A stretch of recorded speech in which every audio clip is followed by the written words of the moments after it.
Are you ready? It's Saturday night, right here on the F.I.R.M podcast. We are ready, prepared to get into a conversation tonight. It's probably gonna, I don't want to say ruffle any feathers.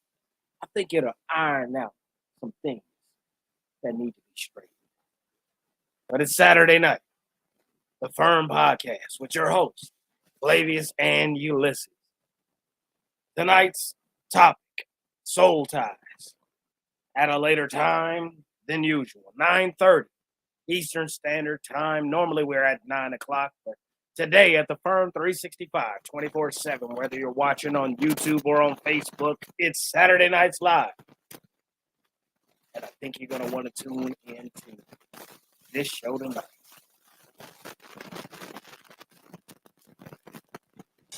What up, world? It's the F.I.R.M. We're talking about soul ties, y'all. We're talking about relationships, y'all.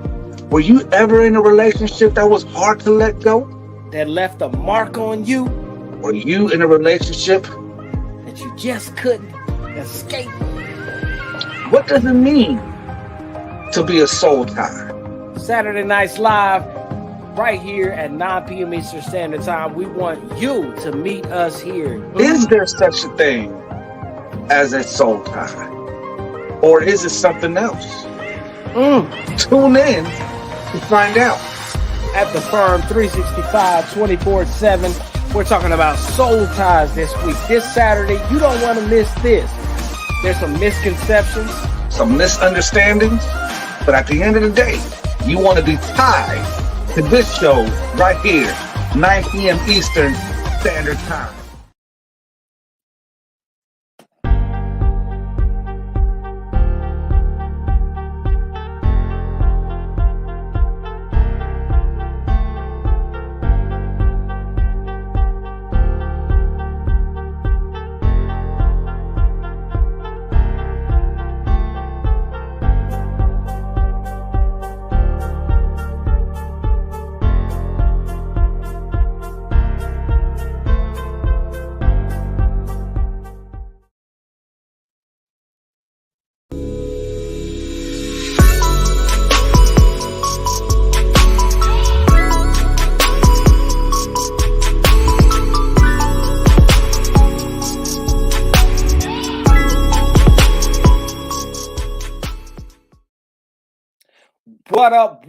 What up, world? It's the F.I.R.M. We in this thing, getting ready to get started.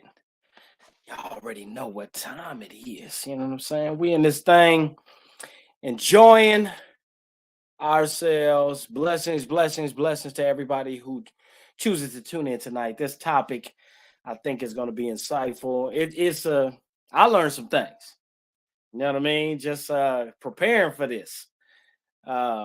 It's something that we wanted to talk about. It's something that we wanted to discuss, and definitely want to welcome each and every one of y'all to the F.I.R.M podcast. I hope that you guys like, share, and subscribe to the page. Whether you're on Facebook, go to at the F.I.R.M 365 24/7. You'll find us. If you go to YouTube and put the @ symbol at the F.I.R.M 365 24/7. Because it's all day, every day. You can follow the page. You can catch the notifications on YouTube. Set your notifications. You can catch us on Instagram. If y'all haven't been following the Instagram page, you know what I'm saying? We're posting over there. We need to build up the audience. So go show your support, show your love. I know y'all on Instagram because I be on Instagram more than Facebook. You know what I'm saying? So go ahead and follow. Look us up at the F.I.R.M 365 24/7. Hit that like button.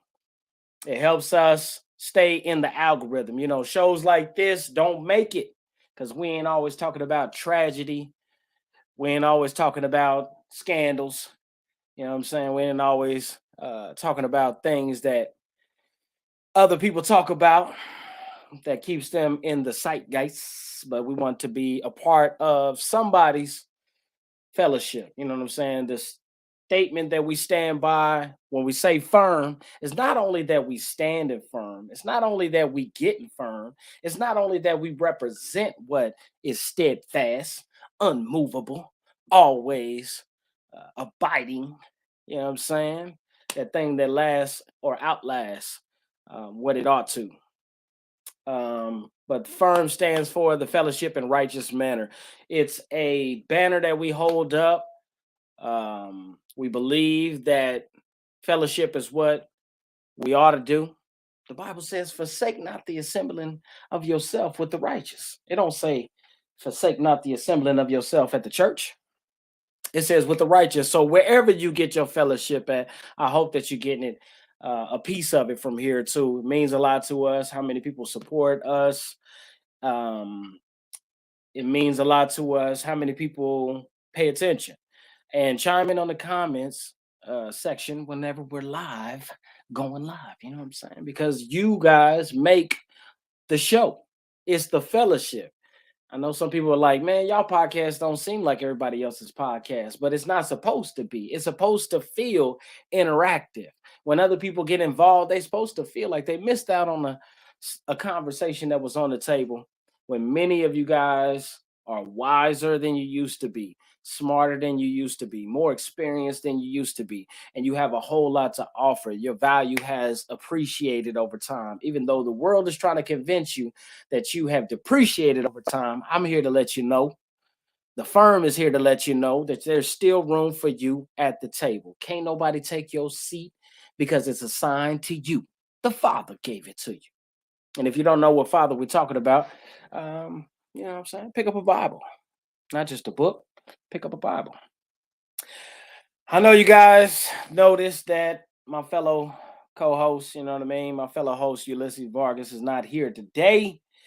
He had a tragic last minute situation that came up. It was one of the reasons why we pushed the show to 9:30. Normally we on at 9 p.m. Eastern Standard Time. Today we tried to push it back a little bit. My schedule was crazy today. His schedule had been peaceful, and he had been praying that I'd be able to make it. I didn't know if I was gonna make it. And then it's like the role reversed. Um, he's a leader not just to us, but he's a leader in his occupation as well. Um, one of the people that he oversees got into an accident today. Somebody T-boned him, and the good brother that y'all think he is the brother that he is, and he's going out there to the hospital to go check on um, his partner's compadre to make sure that he's all right. I heard that his wife is there with him. He had just got to the hospital before I came on live, and hopefully he can make it to the show tonight and get involved. Drop something on us. So say a prayer for Ulysses. Say a prayer for the people that God has given him watch care over. The people that God has allowed him to be an influence over. Pray for them. Say a prayer for them. I have. You all too. Tonight's topic. You know, before we get into all that, I just want to say, how you doing? You doing all right? You blessed? I see the blessings, you know what I'm saying? Good evening to you too, Amanda, Charlotte, everybody that's tuned in tonight. I got some um, interesting instant messages today.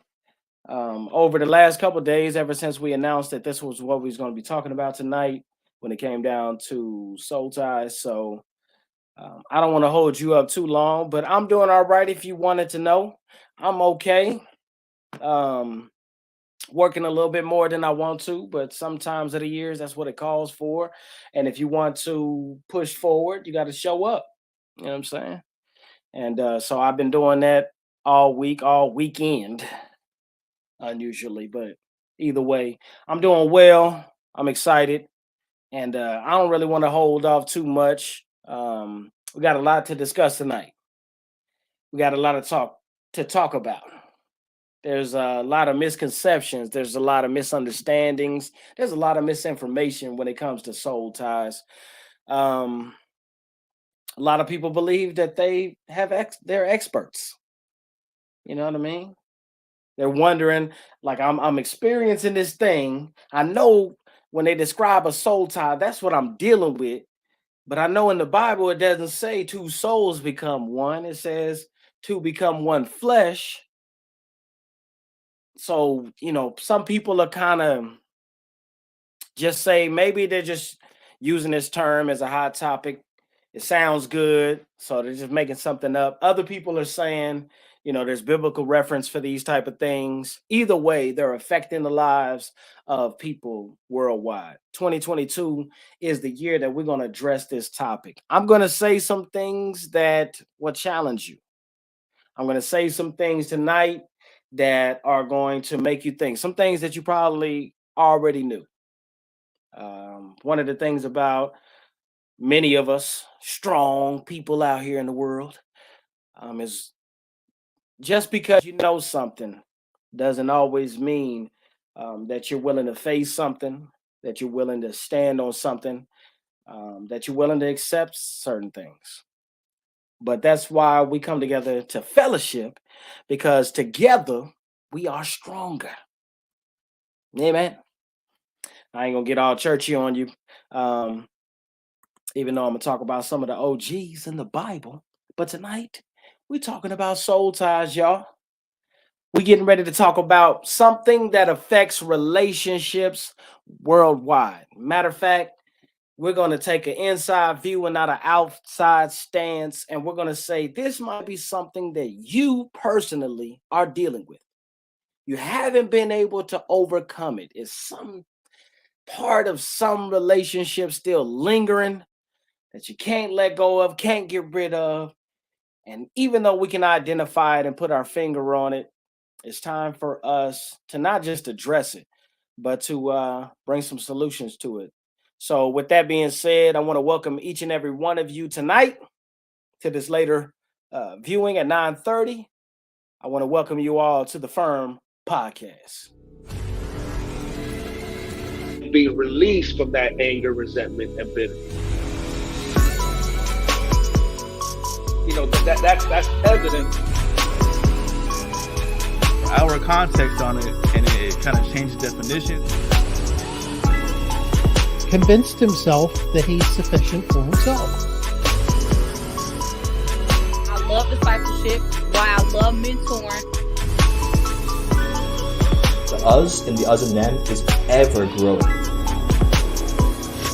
Facebook posts, Instagram posts, is just another way of connecting with people. Saturday, 9 p.m. Eastern Standard Time for another great conversation on F.I.R.M podcast. What up, world? This is the F.I.R.M.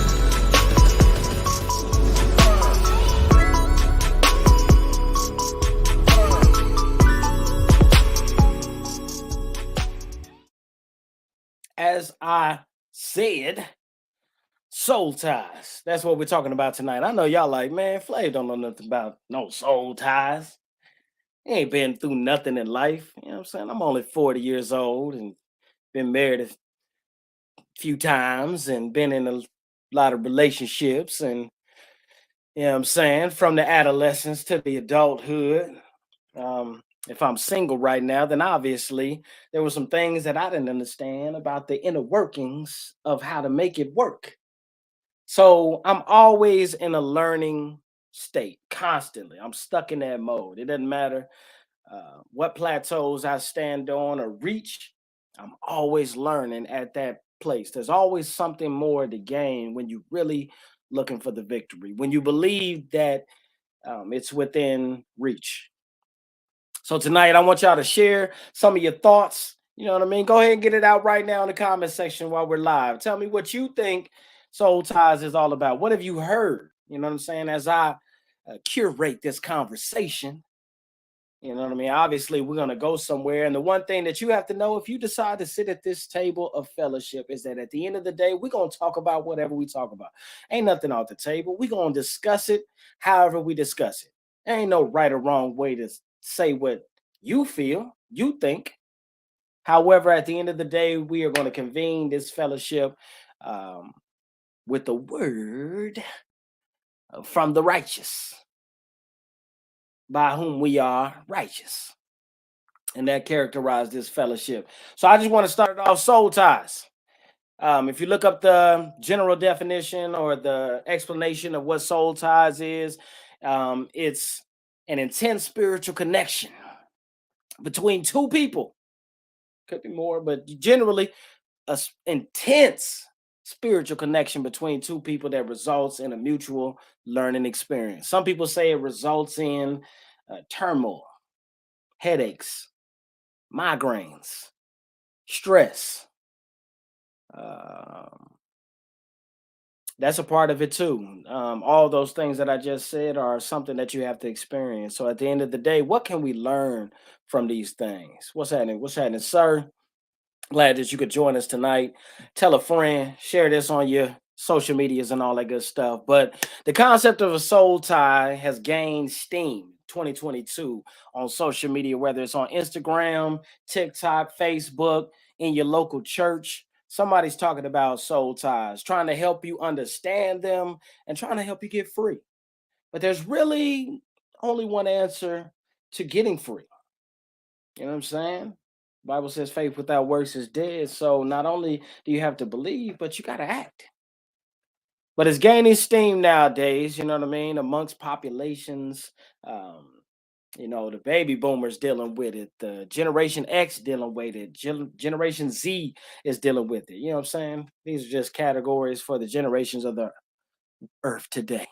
But they're increasingly looking outside the bounds or the walls of the organized religion for the answers to life's big questions. Thankfully for us, we exist outside of organized religion. We exist outside of the norm. Some people say we are rebellious, but I believe the kingdom cannot be seen. Uh, so, with that being said, let's go deep. Let's go into the heart of the matter. A couple things that I want to do is as we set the foundation, I got some scriptures that are going to kind of identify biblically some of the type of soul ties. Because I was one of the people that's like, man, soul ties ain't a biblical thing. That ain't in the Bible, man. The Bible doesn't support that. You know what I'm saying? I don't even believe in soulmates unless two people become one flesh. I believe married couples are soulmates, and I don't believe they last forever. That's just my personal belief. Many do, and I'm looking for the one that does for me. But I question a lot of things, like many of you. You know what I'm saying? I'm not unique in that. Most of us do that. So the first one that I ran into, believe it or not, you know what I'm saying, was actually in the Bible. As I started studying, I started learning, like, man, soul ties are really talked about in the Bible. Did y'all know that? So let's look at one example of a soul tie. I'm gonna give you 5 examples of soul ties that are talked about biblically. If one of these isn't one that you've heard of, drop it in the comment section while we're live so I can do my research as fast as I normally do. You know what I mean? I'm on the spot type of guy. You know what I mean? The first one has to do with family. You have to understand that just because the soul ties you've experienced may be bad, doesn't mean that there are no good soul ties. There are good and bad. There are encouraging and discouraging ones. There are positive and negative, as some people say, but at the end of the day, family members can be a soul tie. So if you in Genesis 44, 22, it talks about Jacob and his son Benjamin. Now I want you to listen to how this is described. Listen to the words that are being said here. If you look up Genesis 44, verse 22, it says, and we said unto my Lord, these are the children of Jacob. They're in Israel, or excuse me, Egypt. There's a famine in the land. Long story short, they trying to get some food for the people. Their father sent them to Egypt to go get some and bring it back. They run into their brother Joseph. Joseph starts inquiring about what's going on because they don't recognize him. And then there's a particular family member that's brought up, 2 in particular. And that's Jacob and his son Benjamin, who was the brother of Joseph. And listen what it says in 22. It says, and we said, these are the brothers talking to Joseph, who they don't recognize. It says, and we said unto my Lord, the lad cannot leave his father, because they wanted Benjamin, because all the brothers came and they was like, are there any more brothers? Joseph was like, is there anybody else? Wink, wink. And they're like, man. So they said unto the Lord, the lad cannot leave his father. There is one, but the lad can't leave his father. For if he should leave his father would die. Soul ties deal with love. They deal with intimacy. They deal with people that you make intimate connections with. And in family, we make those connections. Jacob had one with Benjamin that was so visible that the brothers were like, when Benjamin's name even came up, they was like, man, Benjamin is with our father. And if we pull Benjamin, if we bring him out here away from his father, man, his father's going to die. It's going to kill him. You ever had a love that you just couldn't live without? A family member that you're like, their distance hurts you. It's painful. You know, or you look forward to them at the family reunions. You can't wait till, you know, it could be a holiday, it could be some type of gathering where you just get to see them. Or you ever seen a family member that you truly loved after a long time, and it's like that embrace y'all get, like, oh, if you ever doubt it, girl, if you ever doubt it, you know what I'm saying, I love you. So that's that family soul tie. It's within the family. It's a love that you just can't live without. Another one is friends. Okay. Another one is friends. Soul ties dealing with friends. And this is talking about over in 1 Samuel chapter 18. It's talking about David and Jonathan. And I know that some people try to pervert the love of friends, but I'm not one of those people. I understand the characteristics. You know, two people can say they love each other, but you got to watch the example of the love that takes precedence over people's prejudice of the love. I believe that they loved each other in a way that the Bible actually encourages. So soul ties can be not just family, but friends. 1 Samuel 18:1.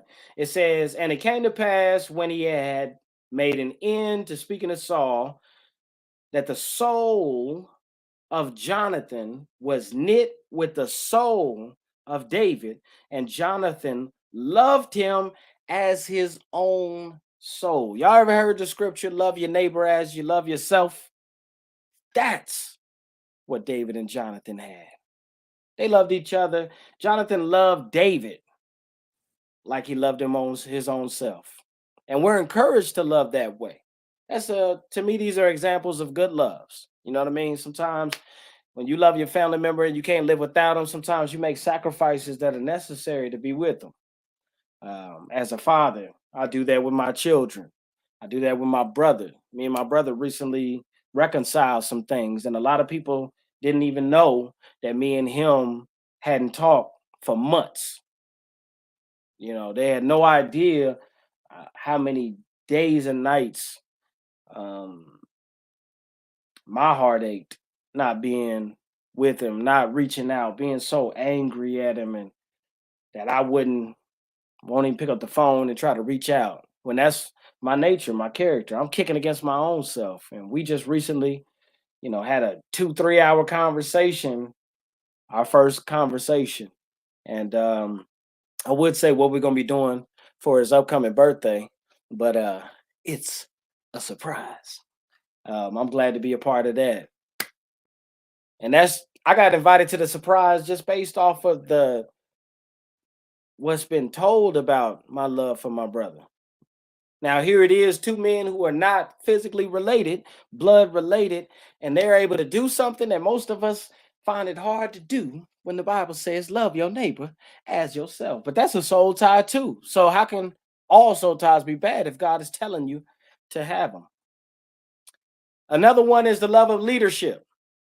2 Samuel chapter 20. We still in Samuel. I'm gonna give you these examples. and then we're gonna talk about this thing for a little bit because I got some other stuff to say. You know what I'm saying? You won't believe what I have discovered. All right. Because I'm shocked too. I didn't even know that I was dealing with a soul tie. Let me say, so many soul ties. Some I'm happy about, others I'm not. I hope you find what I found. And and at the end of this thing, man, somebody gonna get free. But anyways, leadership can be a soul tie. The love of leadership. Over in 2 Samuel chapter 2, it talks about how the tribe of Judah loved their king so much that they was able to sacrifice in a way that most people can't. 2 Samuel chapter 1 and 2. And there happened to be there a man. I ain't gonna read all that. I'm gonna jump to 2 because there's a lot of names in there. But they're talking about David when he was the king. Verse 2, it says, so every man of Israel went up from after David. They left him and followed Sheba, the son of Bishri, however you want to pronounce that. But there was a split in the kingdom. Most of the people went and followed Sheba, but listen to who stayed with David. It says, but the men of Judah clave unto their king from Jordan even to Jerusalem. When you cleave to something, there's a bond, whether spoken or unspoken. But if anybody ever tries you of it, if there's ever a dissent, if everybody, remember that time when Jesus was talking and he was saying some wild stuff to the people at the time, many things that we take for granted being able to say today. But here we find the originals, the OGs, as I call them, tribe of Judah, saying that they separated from their family, their cousins, uncles, aunties, who decided to leave David and not claim him as their king and choose another king. But the tribe of Judah said that we're going to stay. So there's a soul tie here. Why? Because cleaving to something is an indication of a soul tie. Being knit to something is an identifier of a soul tie. Something that you feel like you can't live without is an identifier of a soul tie. But leadership sometimes, it can be good, it can be bad. It depends on who you're following, who you are being loyal to. You know what I mean? Here's one that many people probably are familiar with. This is probably the one that comes up in conversations the most. It's sexual. It's relational. It's between two individuals who have taken their intimacy beyond friendship. They've taken their intimacy beyond just a mental or conversational. They've moved into the physical. And that's what a lot of people deal with when they come to soul ties. They think that that's the only one that exists. That depending on how many lovers you've had in life, that's how splintered you are in life. And the reason why you can't get yourself together is because you're so split between all the lovers that you done had. And then it's like, man, well, if I'm so split, so fragmented, like how in the world could I ever pick up the pieces? How could I ever collect myself, gather myself, be one, be whole? Because most of us, quite frankly, we don't want to even talk to a lot of the people that we've had to cut off, move away from, people who have hurt us, perpetrators of violating us, you know what I'm saying, in whatever type of way. It might have been you that was the one doing the violate, and you had to separate yourself so that you could become a new person. But a lot of times, what happens when it's sexual soul tie is that people. You ever met somebody who was like, man, the loving is so good, that's got to be my wife. The loving was so good, I'm gonna marry that man. He put it on me. A lot of people, if we're gonna be real at this table, you ain't gotta speak up for yourself, you ain't gotta raise your hand, but just be real in your heart. Some of us have found ourselves in messed up relationships because that's exactly what we did.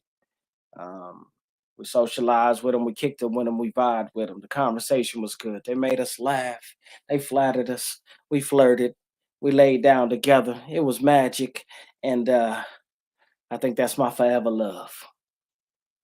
That was also in the Bible. If you go over, you ain't got to go over there. But in Genesis, I found out in my research that in Genesis, there was a relationship just like that. Ain't it funny how you can look in the Bible and find most of what most of us are dealing with today? There's an example in there. The example is not the context that we're supposed to live by, but it's the one we're supposed to learn from. Like we said, when it comes to soul ties, it's the experience that we learn from. But over in Genesis chapter 34, I'm gonna read 1 through 3. This ain't a good situation, y'all. But Dinah, the daughter of Leah, when she bare unto Jacob, this is a daughter that Leah bared unto Jacob. We just talk about Jacob and his kids. But Leah went out to see the daughters of the land. And when Shechem, the son of Hamor, a Hivite, prince of the country. So this is this ain't no poor man. This ain't no, this man got a little stature. You know what I'm saying? He can take you out, show you a good time. He can give you the finer things in life. This is the prince of the country. Well, when he saw her, he took her and lay with her and defiled her. Now, how did he do that? Because in those days, it was more than just a tradition like it is today, not to have sex before wedlock, but it was more of a practice amongst these people. It was something that God was telling them, don't do this. You know what I mean? If you go back and read the law, it said that none of the daughters of Israel would be harlots. So it was like written in there. Y'all not allowed to do this. You know what I'm saying? So this guy saw her, he took her, he laid with her, and thereby defiled her. This is what it says about this experience that he had, this sexual experience that he had. It said that, and his soul clave unto Dinah, the daughter of Jacob, and he loved the damsel and spoke kindly unto the damsel. He even asked if she could be his wife. This was after the fact. How many people are dealing with that after the fact? That after the fact, you know what I'm saying? Sometimes when it don't work out, that's when you start thinking like, man, I should have never. But it's that after the fact thing. But sometimes those experiencing, sometimes it's not just wham, bam, thank you, ma'am. Sometimes you feel like you're making love. You can fall in love through this experience. This man did. Asked her, and then he wanted to wife her. It was after the fact, but he should have been like, I like her, I should wife her. But he was like, I can't wait. I got to have her right now. Some of you ladies are like that. And y'all trying to be real conservative and everything, but you really like, I got to have him right now. Or you might have a friend like that. Maybe it's not you, because you at this table. Couldn't be you, right? That's one of the ways. But then there's another one. There's another one. It's the soul tie of fellow believers. And I just want to knock this out the park so we can get into the next part of the conversation. You know what I mean? We're going to transition from this point. All right. But over in Second Colossians, it says 2. We're going to go to Second Colossians 2. I'm going to read 2.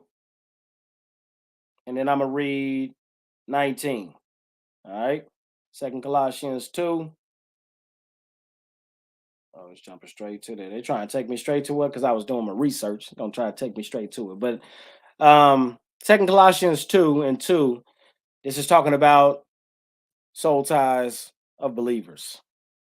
Verse 2 says that their heart might be comforted, being knit together in love, and unto all riches of the full assurance of understanding, to the acknowledgement of the mysteries of God and of the Father and of Christ. And if you jump down to 19, it mentions it one more time, so you make it clear. Verse 19 says, and not holding the head, from which all the body by joints and bands having nourishment ministered and knit together increase with the increase of God. I didn't know that, huh? We ain't gonna, that's a whole nother topic about the increase of God. But the knitting together, it keeps saying words like love in each one of these situations.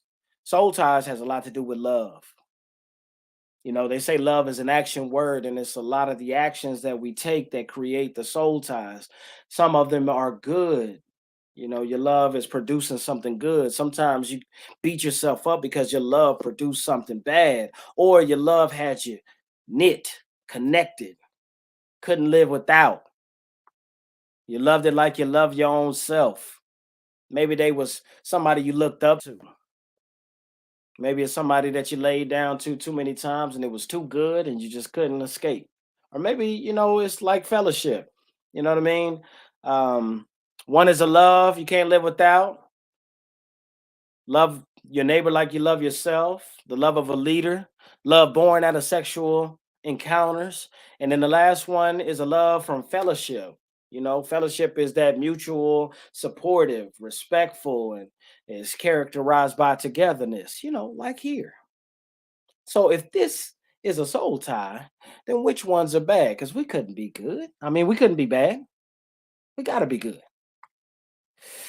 Signs to watch out for. It's the important part. Anybody got anything to say? Please put it in the comments section. But I think that we kind of laid the foundation that this is something that people in church should not avoid. People who are not in church but do believe and keep God close in their heart, know the word, know enough of it that even if it's just a little bit, you know, grain of mustard seed, um, God brings it to their remembrance. Or when they, you know, when they really are going through. You know, some people are just tough. You know, they'll face life, you know, on their own, but they got God on their side.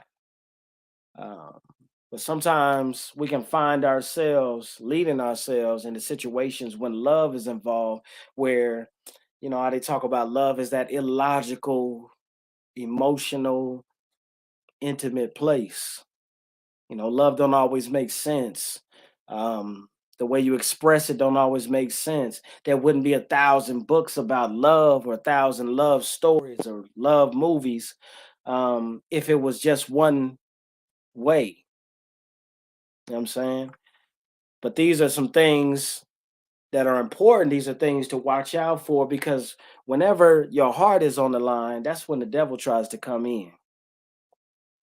You know, the heart is holds a lot of the issues of life, and the devil tries to come right up in there, frustrate you, upset you, have you questioning your own choices. Even though you started off good, now all of a sudden you're questioning if you should even be here. But the devil loves that battleground. Oh, you love somebody? Oh, you got some love in your heart? Oh, you love him, her, them? You love this? I had a homeboy. I loved him. I'm talking about our friendship was defined he called and he said that, but he was like, "You David and I'm Jonathan. Like I love you, bro." And I was like, you know, my mother was in the military, my dad was in the military. I'm a little too, you know, when I was a kid, I had to suck the tears up. Some of y'all, it sounds funny or it sounds unbelievable, but you wouldn't know unless you had to live it. I don't cry a lot. In church, I do though. You want to see me cry? See me in church. That's probably the only place I let myself do it in public. But I loved him too. He won me over. You know, he was a favorite friend, and you know, this year he broke my heart, so to speak. You know, we had lost contact for a long time, got back in contact, and it was just like, you know, how could this guy, you know, who won me over with his friendship, was a brother to me. How could this guy throw me under the bus for something that I can't control? How could he throw me in? You know how they say the baby out with the bathwater. How could he throw me in with the rest of the people that probably have done him wrong, never been loyal to him, never, you know, tried to find him? scoured social media and the earth to get back in touch. How could he do this to me? Broke my heart, man. And the devil found a way in there, though. So listen to some of these things that you need to watch out for. The first thing you need to watch out for when you're dealing with soul ties, you need to watch out for unhealthy attachments. All right? We're going to get to brass tacks. All right? Unhealthy attachments are soul ties that the devil reigns, rules, and is counting on you to initiate, engage in so that he can get active in your life. You ever heard somebody be described as loyal to a fault? Have you ever described yourself that way? Or seen somebody who's just, they like, man, you loyal to a fault, man. It's like, you need to you need to separate yourself. This person ain't no good person, but you just loyal to a fault. There's a lot of people in jail who are loyal to a fault. It's a lot of people who was in relationships or marriages, and they single friend or they friend that was married too, that was tipping on the side, got them out one night, and next thing you know, they doing something. It's like, this person ain't a good influence on you, but you love them so much, you become loyal to a fault. Whenever you get to that point, the devil is counting on that. He's counting on the fault.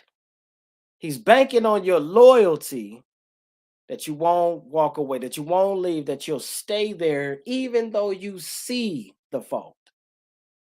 You ever dealt with somebody and you like, man, I can see exactly where it's going, but that's my dog. It's my girl. It's my homie. It's my friend. It's my boss. My pastor. My mom, my dad. You're just loyal to a fault. The devil has probably made merchandise of you. He's probably came in and robbed you of something during a relationship like that. Another one is obsession.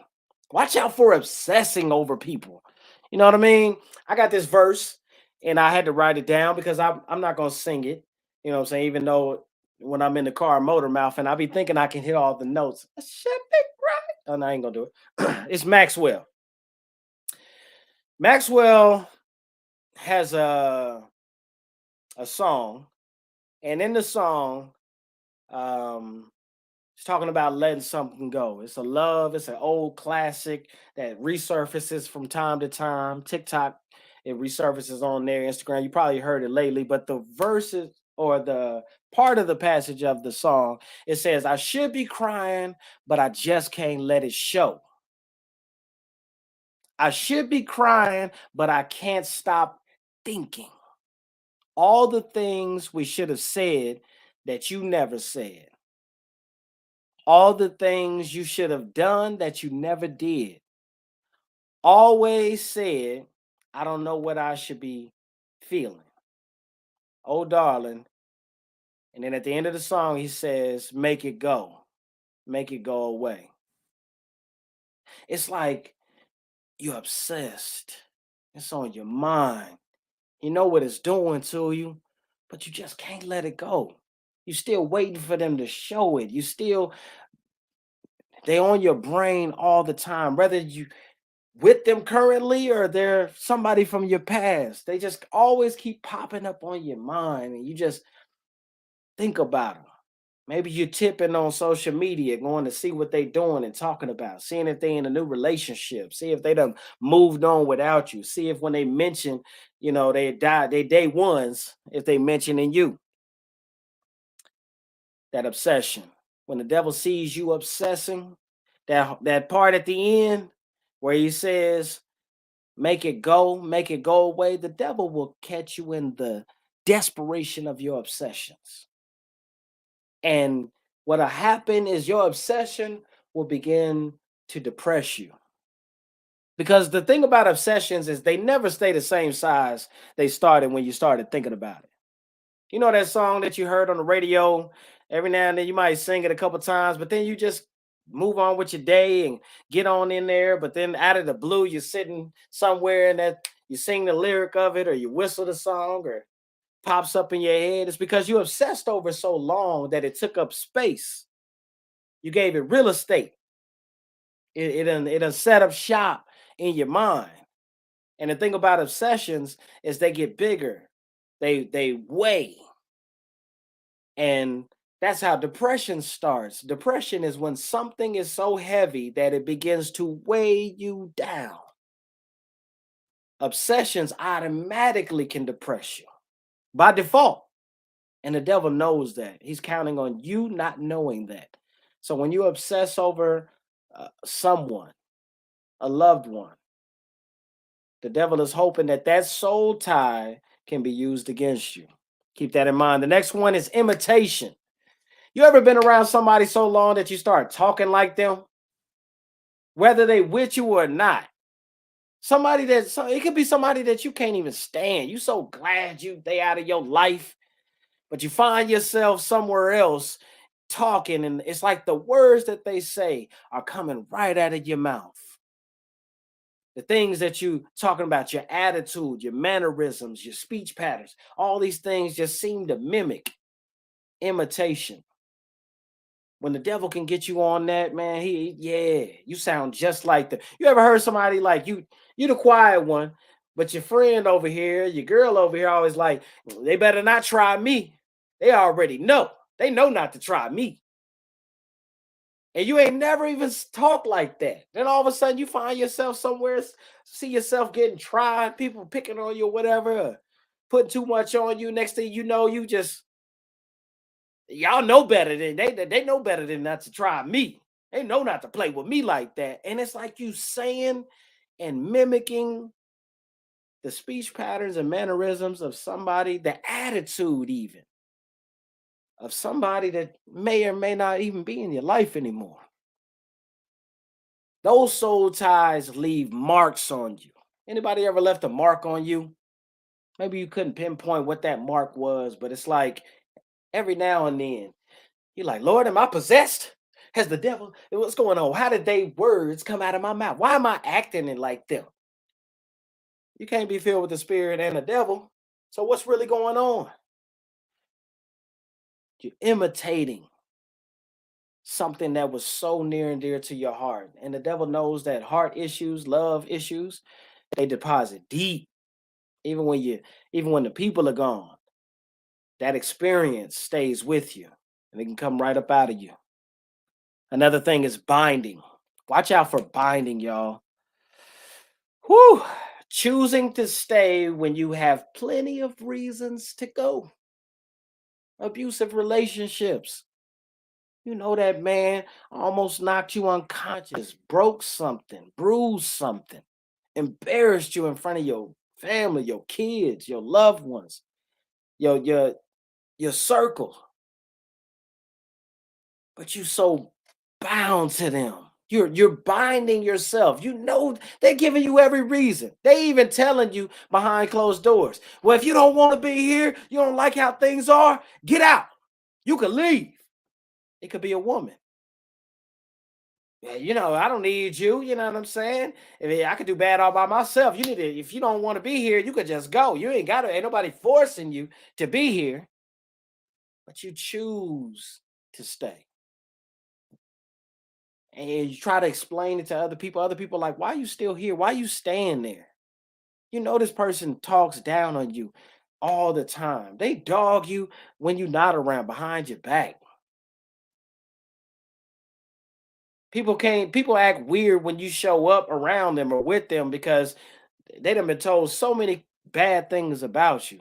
But you just choosing to stay with them. They driving you crazy, stressing you out. Your blood pressure going up. But ain't nothing holding you to them. They ain't got you. They ain't got a lock on you.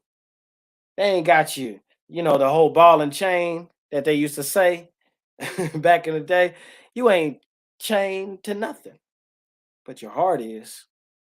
And because your heart is, the devil is banking on that to cause you to stay in a dark place, to stay in a rainy place, to stay in a storm, to stay with an abusive person, physically, mentally, emotionally, verbally abusive. You could walk out the door any day, but you didn't. or you won't. The devil is counting on you staying there every day so that he can tear you down more and more. He's counting on you trying to convince yourself that you're strong enough to make it through it when you're not. Every day it's getting worse and worse for you. Another one is fantastic. Fantastic. Watch out for them fantastic soul ties. I'm talking about you daydreaming about it. In the middle of the day, you like, somebody got to tap you. Oh, like, where was you at? Nothing. Thinking about something I shouldn't be thinking about. Fantasizing. I said this before on the show. It's fantasy about how someone is versus seeing them for who they really are. The person that you're imagining, daydreaming, fantasizing about doesn't even exist. Nobody knows this person that you love, that you have this soul tie with. If you describe them, you ever been in that conversation or heard somebody say, you don't know them like I don't. You don't know them like I know them. They different when nobody else is around. When we together and it's just us, it's something totally different.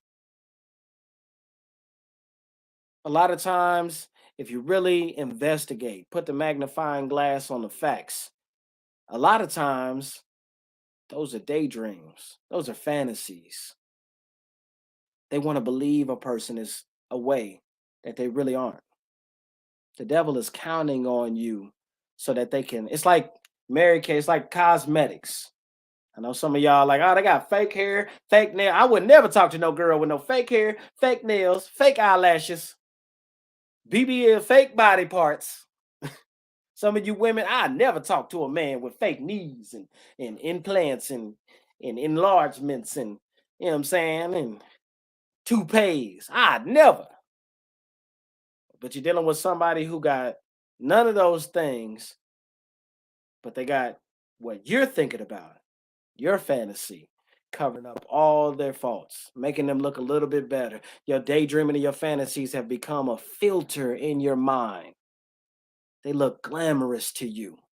When if you turned off the filter, stop daydreaming and fantasizing about them, you would see them for who they really are. I don't quote Oprah much, but Oprah has repeated some wise things. I ain't gonna say she the originator, but I'm gonna say that she does recognize wisdom. And one of the things that she said that stood out to me, she said, how many times does somebody have to show you who they really are before you believe it? Some of you hip hop fans out there, before rapper DMX died, he was on a podcast called Drink Champs, and um, he said, trust people to be who they trust people to be exactly who they are, but also trust in the fact that you can see them for who they really are. Like, know they're gonna be who they are, but also know that you can see them for who they are, and but you gotta accept it. Take off the fantastic filter, because the devil is probably begging God, talking to God, why is this happening to me? But the truth is, it's the soul tie. And the devil's sitting in the corner hoping that you never discover it. The last one, y'all, is something that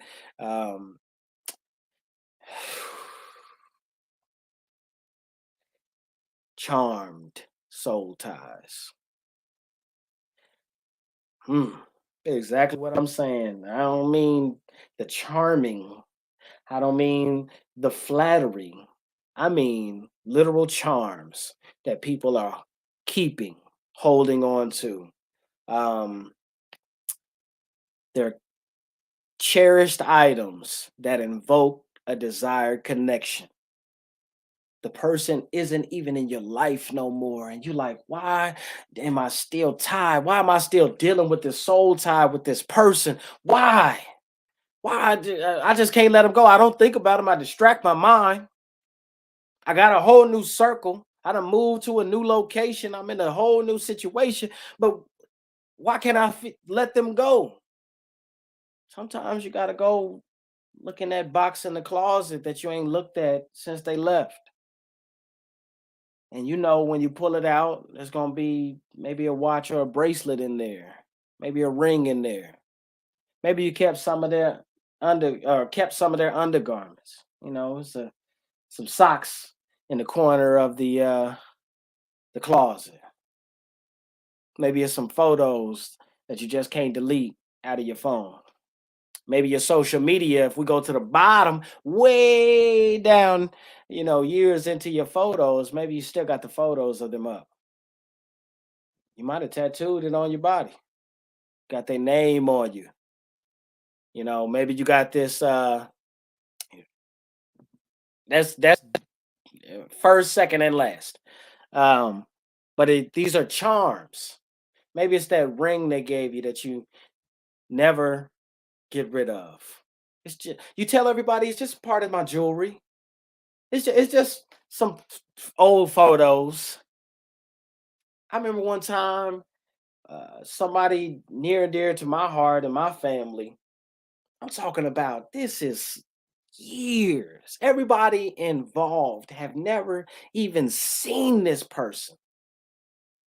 But somehow, at some point, they whipped out a photo of this person.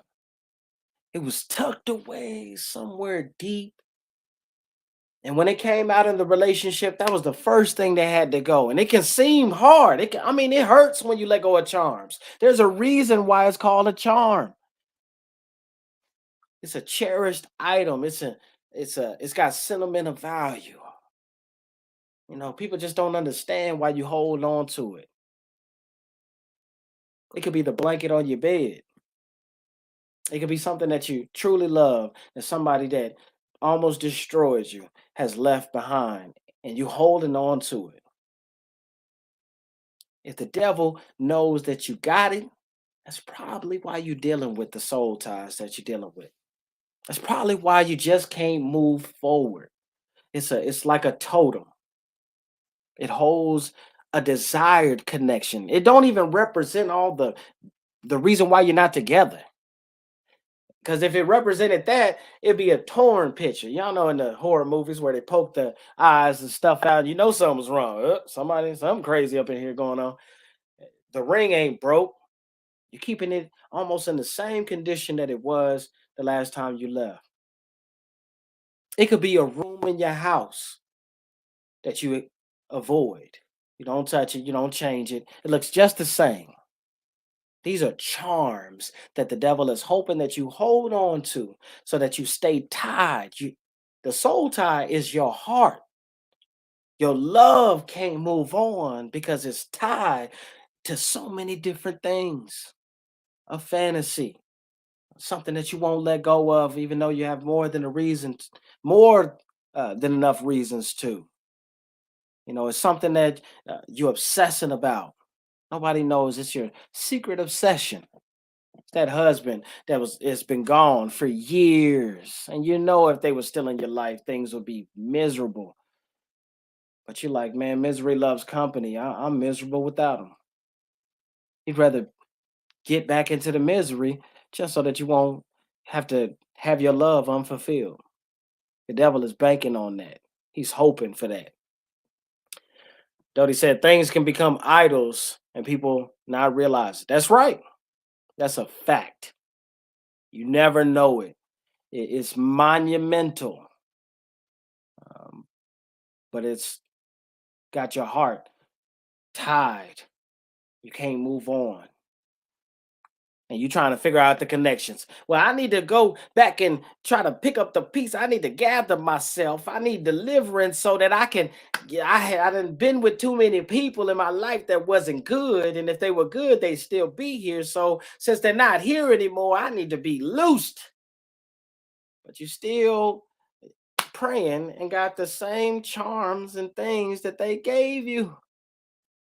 I remember when a girl left my life, and I'm talking about for good reason. I put her out of my life. The older you get, the more you can say, you know what, no, I'm cool. One day I was here all day on a Saturday. I was chilling, relaxing. I think it was probably right after I did one of the podcasts. And so after the podcast, I call you, listen to something. We get on the phone with each other, kind of talk about things that was said. Maybe there was something in the comment section that we missed and didn't get addressed. We still keeping the conversation going. We fellowshipping after the fellowship. I open my front door. I'm gonna go to the corner store. I like to walk and talk and think. I like to walk with God and my friends. I'm a walker. Y'all know people like that. They just can't sit down when they're on the phone. That's me. I go out the door because I'm going to the corner store, grab me a Diet Coke or something, couple snacks for the night, whatever movie I'm gonna watch or something before I go to bed. As soon as I open the door, there's a card and a store bag, Target store bag, and I'm like, man. First thing I did was took a picture of it, sent it to Ulysses. Man, look at this. This crazy woman then showed up while I was on the show. She knew what time I was gonna be on the show too. She then came because she knew I couldn't come to the door and left this mess. Stalker. It was 3 shirts for a promotion I had just got. It was a notepad that I could use um, because I was going to be learning a lot of new things. It was so thoughtful, so considerate. And I took those things. And until I let those things go, I realized that I hadn't really let her go.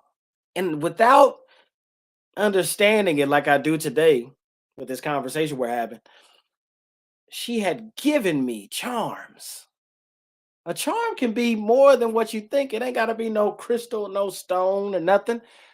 A charm is just something that evokes a desired connection. She wanted me to have some charms. Why? Because she wanted to stay in my heart, wanted to stay on my mind. If I was with another woman or in another dealing with somebody else or hanging out and I was wearing the shirt, she wanted to make sure that I was thinking about her. Even if I'm not, when somebody touches my shirt, oh, this is a nice shirt, immediately it invokes the connection. The devil's counting on it to keep you bound. So before we get out of here, I was hoping that Ulysses would be able to chime in. You know what I'm saying? We try to keep it at an hour. Together, sometimes we go over. I hope that you guys have taken some of these things and they provoke thought. That you consider what was being said today. I ignored soul ties because I didn't even think it was biblical. Um, we set these subjects at the beginning of the month for the month of November. And as I've been researching to prepare for this, I realized, man, I had no idea like how serious this was. I started reevaluating my life. Like, man, I've been dealing with it, man. I remember I had a girlfriend in high school. I ain't gonna say who she became in my life because somebody might be watching. But she thought it was the cutest thing. She would keep a journal, write down our memories and what happened when we was in school that day and all this stuff. But like one day, like she was sitting there rubbing on my arm. It might have been my chin. I think it was like when I first started getting facial hair. And she pulled one of my hairs out. She was like, ugh. I was like, what the? Girl, I just got these. I only got about 4 or 5 of them. What you pulling my hairs out for? She's like, it's just I want a hair from you, from when your facial hair started growing. I'm gonna put it in my book. I'm like, girl, you weird. I was raised up in the church. You know what I'm saying? If I didn't have siblings, I might have thought that I lived in the church, but we did have some memories at home. But a little bit later, she would pluck one from my arm. She plucked one from my chest. She plucked one from over here. I'm like, yo, what are you doing? She was like, I was like, let me see this book you talking about. She opened up this journal and she had it taped in there. I plucked this hair, da da da da. This is that. I didn't realize, man, these were going to become charms to her. That was one of the hardest relationships for me or her to ever get away from. For years, I was like, I can't really tell you if she showed up and said, I want you back, if no matter who I was with, if I wouldn't go back. Why? Because we had so many different things. I realized talking about this topic that I needed deliverance. I needed to be set free. I needed to be loosed in 2022. You know what I'm saying? And many of us need to. And you might know somebody that needs to. You need to get this video to them because I'm about to give you the deliverance. I'm going to give you the answers, and they're not probably going to be as easy. I know you want me to get some anointing oil and lay my hands, but we at the table of fellowship. We in the podcast, so we can't do that right now. That ain't really this time frame. Right now, it's the revelation that's going to set you free. It's the understanding that's going to set you free. Knowledge ain't power. But the God who gives the revelation is. So here's the deliverance, you guys. I got 1, 2, 3, 4, 5. Started with the Bible, started with some things, then we went into some things to look out for, to identify, help you, investigate soul ties in your life, get a better understanding, put your finger on what you're bound by. Here's your deliverance. Here's how you get loose. It's going to take some guts.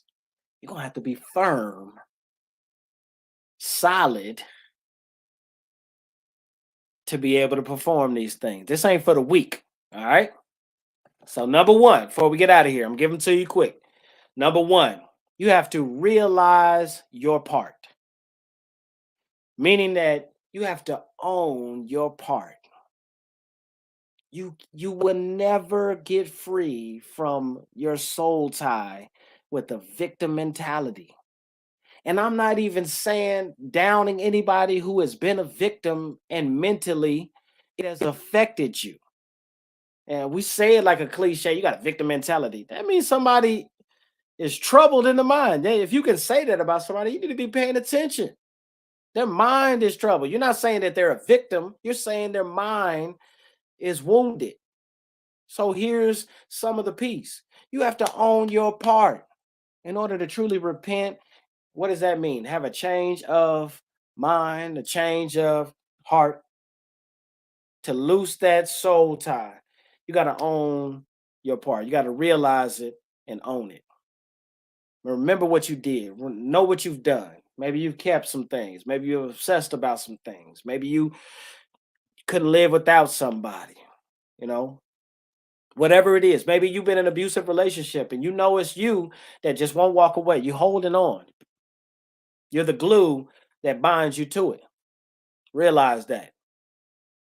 Own it. I did it. This is my part. I'm not 100% my fault, but I do got a role. Don't try to itemize what your role. Just accept the sum total of your part.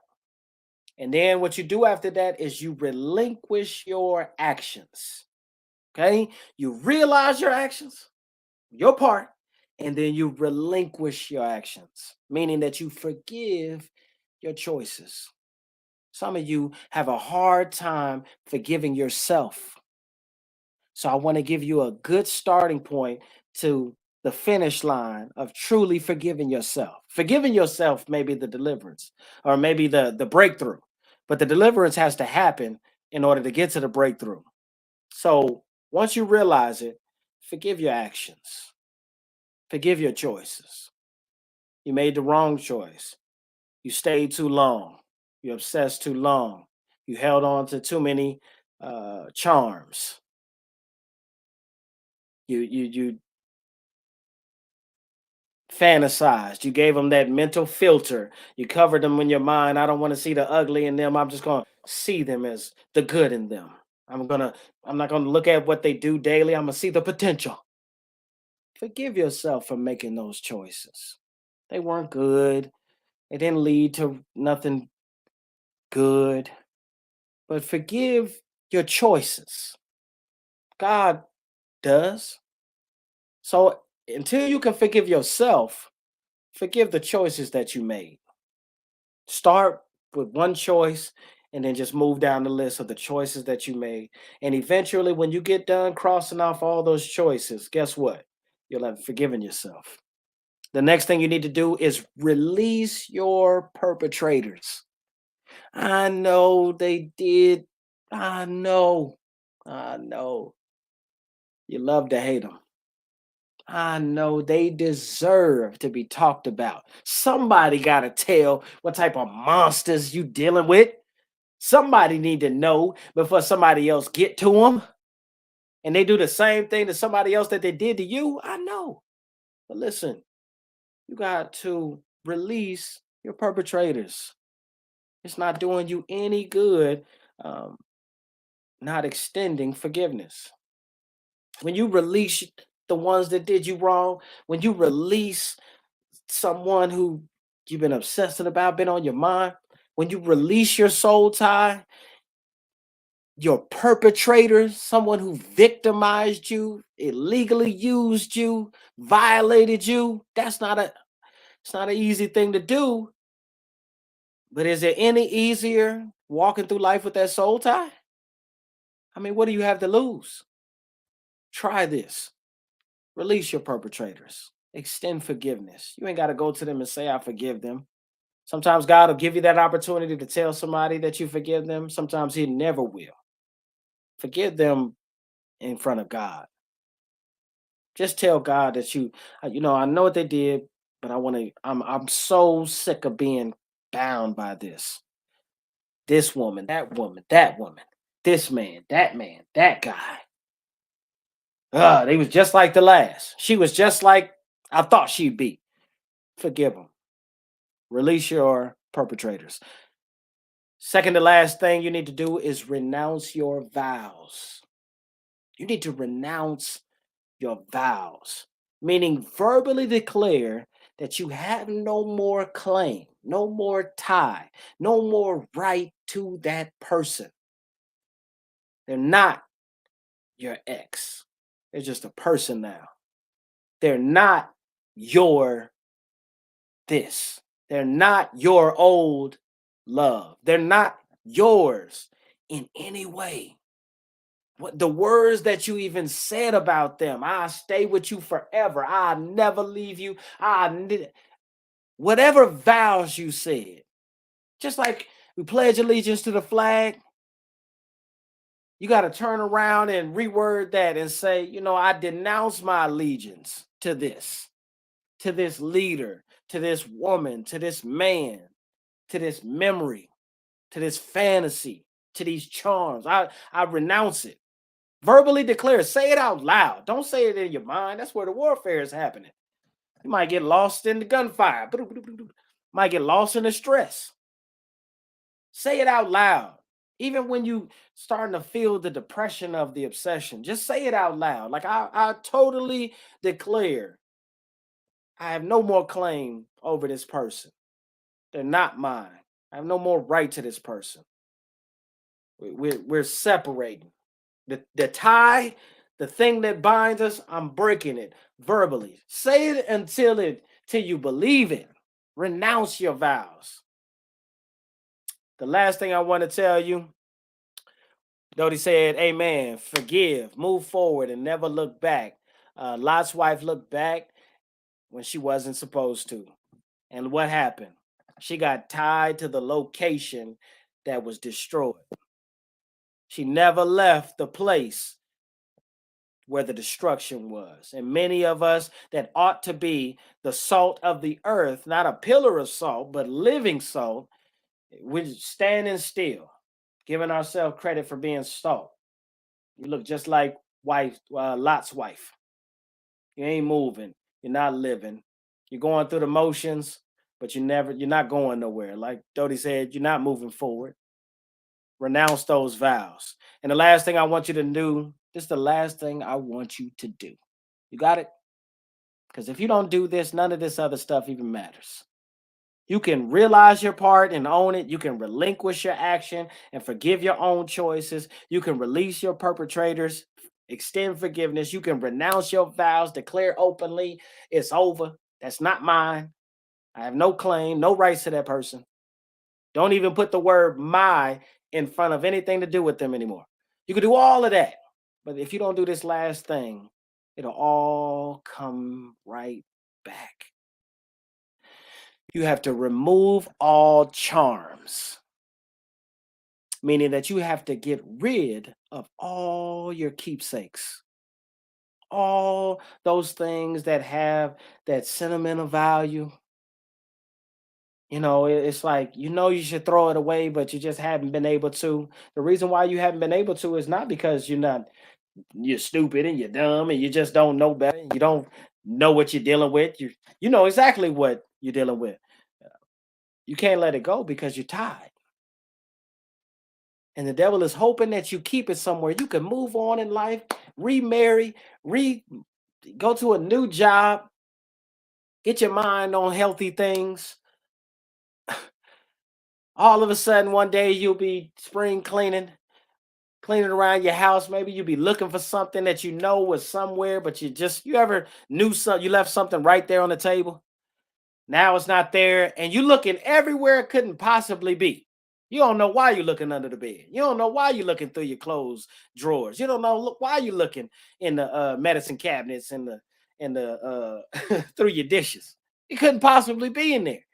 But sometimes when you're in search of something, you look everywhere. You scour, you cover all your bases just to rule these places out. And guess what's going to happen after you've moved on and you've ruled everything out? You're going to find that charm. You're going to find that old t-shirt, that old wedding ring. You're going to find those photos. It's years of photos of you being happy.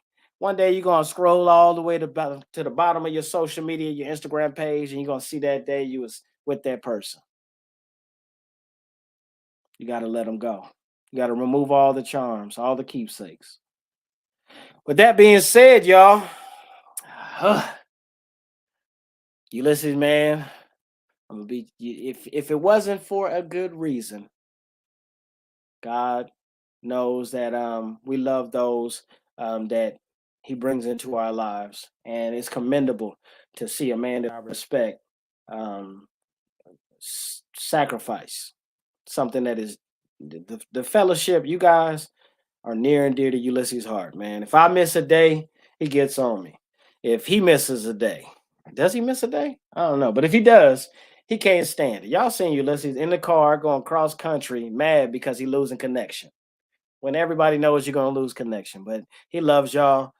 So do I. So I'm glad the guy that was in the accident has a guy like him by his side. If it wasn't for that, I'd call him and be like, man, why'd you make me get through a topic like this by myself? But you guys helped. Your fellowship, your comments, your live comments, all of that helps while we're moving through.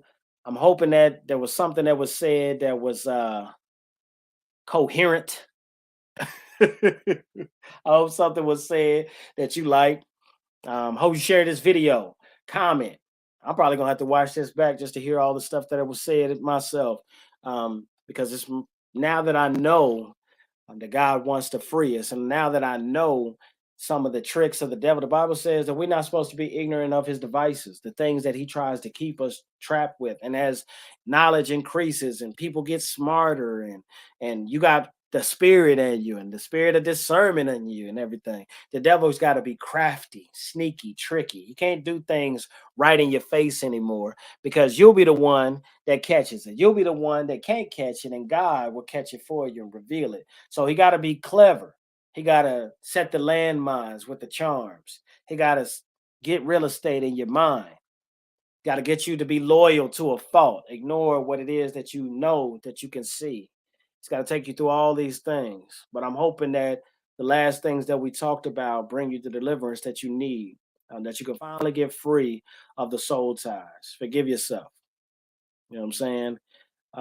And move forward, because there's somebody that's probably looking at you, watching you, believing that you are the apple of their eye, you know, that you are truly a treasure, and they can't believe why in the world you are out here, and nobody is claiming you and you ain't got nobody. They don't know what you've been through, but you need to heal up so that they don't have to suffer with you for what you have been through. If you really want a clean slate and you really want a new start, and a fresh start with somebody, take care of these things. You can get rid of those souls ties. It's not Chinese arithmetic. It is not geometry, algebra, and science. It is clear cut. Identify your part. Identify what you're dealing with. Identify how your enemy is banking on your ignorance in these things. And then take a stand for yourself. And then you will always be welcomed here at the Firm Podcast, because anybody taking a stand for themselves got to be firm, huh? But the way we get firm here is we fellowship in a righteous manner. I understand. I ain't worried about the devil not sleeping. I know my God don't sleep. The devil might take a nap for all I know. He might need a break from what God be doing to him. But Charlotte said, I have been cleaning house here. And yes, it's hard, but we can do it. I love that. You know what I'm saying? Hey, this was one, huh? I must be really getting older over here. I must be growing up or something. I'm over here talking about serious things that I even need help with. You know what I'm saying? Not that I don't need none, but sometimes you don't even know why you can't move on. Did you hear the examples that I was giving about my personal life? I didn't even know those were soul ties. I'm about to get free, y'all. I'm about to get delivered. All right. I'm about to go to this house. Like Charlotte said, I'm cleaning house. Tisha, if you gave me anything and you're watching this, and we used to anything, I'm throwing it away tonight. And I encourage all of us here to do the same, because nothing behind you is going to get you where you're going. It's a part of the story, but looking forward, walking forward, taking those steps that are necessary going forward is the only way to get to where you're going. You know what I'm saying? Uh, you can march in time, stepping in time, and just march in the same place, or you can getting into this race that the Bible talks about. You know what I'm saying? It's not given to the swift or to the strong, but for those who endure until the end. Dodie said this was great. It was great. Thank you. Thank you. I believe so too. I'm glad that it's a topic that we got to discover. That we got topics like these and more topics that who knows what we're going to be talking about. But I know that there are certain things that need to be addressed. People need answers. How can we be firm if we can't even talk about how to get firm? How can we stay firm if we still broken in life, broken in our minds, broken in our hearts? So I hope that this is a source that strengthens you. You know what I mean? Say iron sharpens iron. Even though we on the internet, just consider this a part of your sharpening process. It's not about where you've been or where you're at.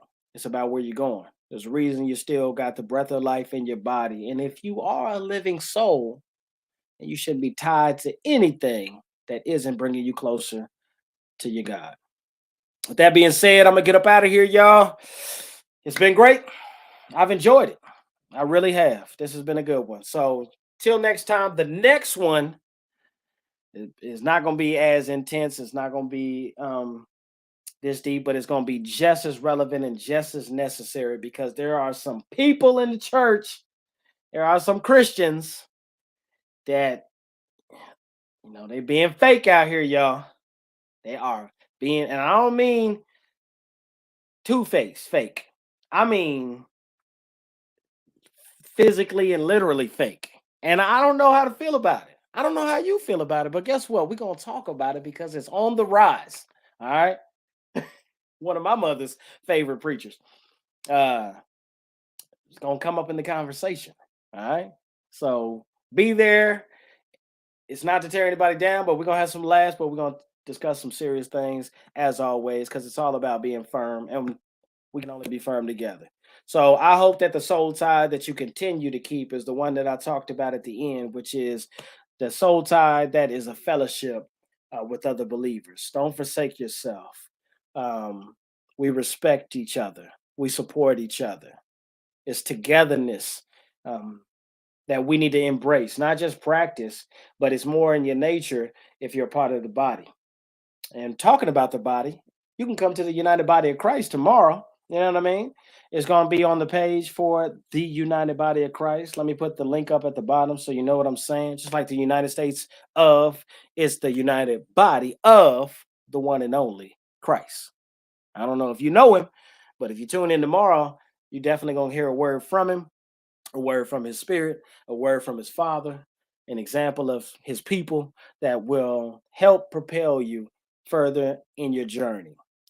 So you can go to that page on Facebook, or if you're on YouTube, you can stay right here tomorrow at 12 noon. 12 noon Eastern Standard Time. We're going live one more time. We esteem all days in this place. Sometimes the Bible says one person may esteem one day above all, another person will esteem all days alike. You're dealing with people who esteem all days alike. LOL. You said be there or be square. That's right. Be there or be square. You know what I'm saying? I don't want you to be no square. I want you to be firm. And we get firmer when we unite. You know what I'm saying? So hope y'all have a good night. I appreciate you guys' time. Next week we'll be at our normal time at 9 p.m. Eastern Standard Time here for the F.I.R.M podcast. And we're going to be talking about, I don't even want to say it. I just give you a hint, you know what I'm saying? How should I say it? Cosmetic surgeries? Be released from that anger, resentment, and bitterness. You know, that's evidence. Our context on it, and it kind of changed the definition. Convinced himself that he's sufficient for himself. I love discipleship. Why I love mentoring. The us in the us and them is ever growing. Facebook posts, Instagram posts, just another way of connecting with people. Saturday, 9 p.m. Eastern Standard Time for another great conversation on F.I.R.M podcast.